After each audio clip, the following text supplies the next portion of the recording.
বন্ধুরা, আজকে আমি একটা নতুন রেসিপির ভিডিও নিয়ে চলে এলাম। তো আজকে রেসিপিটা হচ্ছে কপি চিলি। তো আপনাদের দেখাবো আমি কপি চিলি কীভাবে বানাই। আর আপনাদের কাছে একটাই অনুরোধ, ভিডিওটা প্রথম থেকে শেষ পর্যন্ত দেখবেন।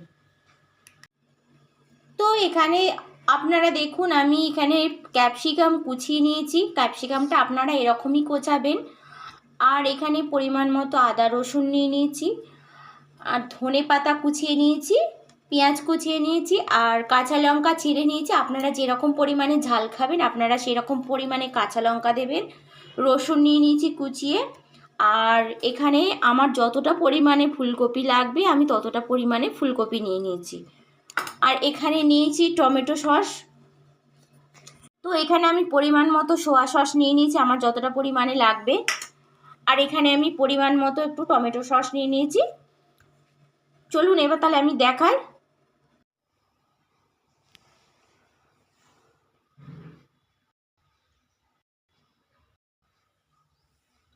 তো আমি যে তেলের মধ্যে পকোড়াগুলো ভেজেছিলাম,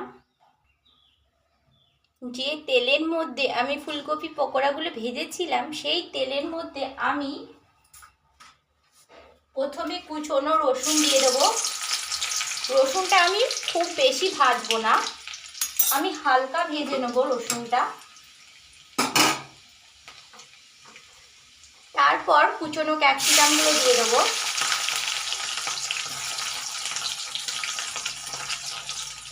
ক্যাপসিকামগুলো দিয়ে একটু নাড়াচাড়া করে নেব।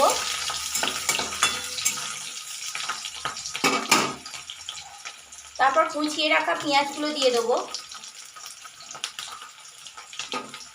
পেঁয়াজগুলো দেওয়ার পর একটু নাড়াচাড়া করে নেব।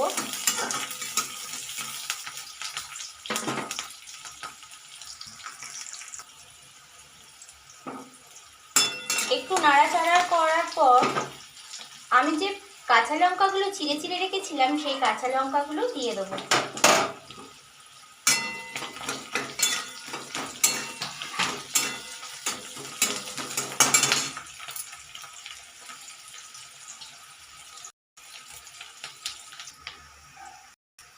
তো আমার ক্যাপসিকাম পেঁয়াজ ও ভাজা। তো এখানে আমি পরিমাণ মতো টমেটো সস দিয়ে দেবো।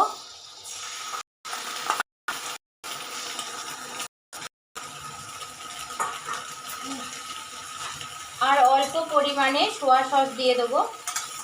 আপনারা যেরকম সোয়া সস খেতে পছন্দ করেন আপনারা সেরকম হিসেবে সোয়া সস দিতে পারেন। আপনারা চিলি সসও দিতে পারেন।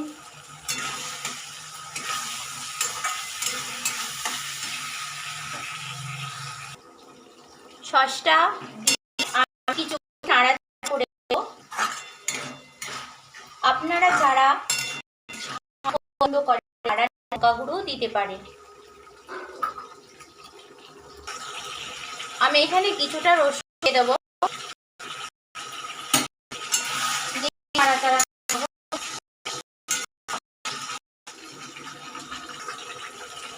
আমার নাড়াচাড়া করা হয়ে গেছে রসুন দিয়ে। এখানে অল্প পরিমাণে একটু জল দেব।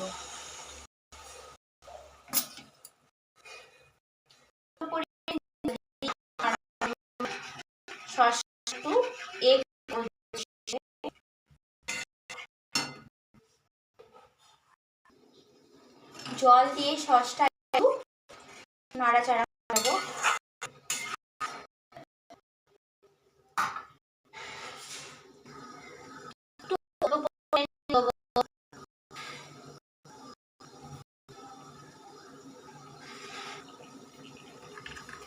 এক চামচ মরিচ দিয়ে দেব।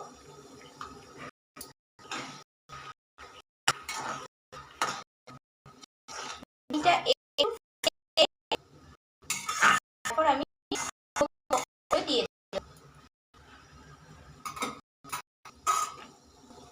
তো গ্রেভি এখানে ফুটে গেছে। তারপর আমি ফুলকপির পকোড়াগুলো দিয়ে সসের সাথে একটু নাড়াচাড়া করে নেব।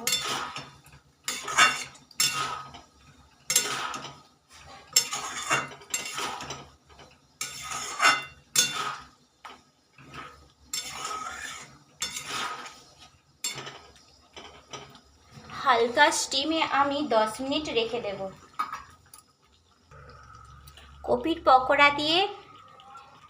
কপির পকোড়াগুলো দিয়ে একটু ফুটে এলে আমি নামিয়ে নেব।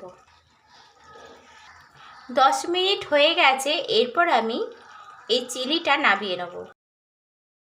যারা মাছ বা মাংস পছন্দ করেন না তারা এই ফুলকপি চিলিটা বানিয়ে খেতে পারেন। আর এইটা রুটি বা পরোটা, পোলাও, রাইসের সাথে এটা ভালো লাগবে। তো আমার এই ভিডিওটা ভালো লাগলে লাইক করবেন ও কমেন্টে জানাবেন কারা এইরকম ফুলকপি চিলি বানাতে পারেন। আর আমার চ্যানেলটা সাবস্ক্রাইব করে আমার পাশে থাকবেন। দেখা হবে আবার অন্য কোনো ভিডিও রেসিপি নিয়ে।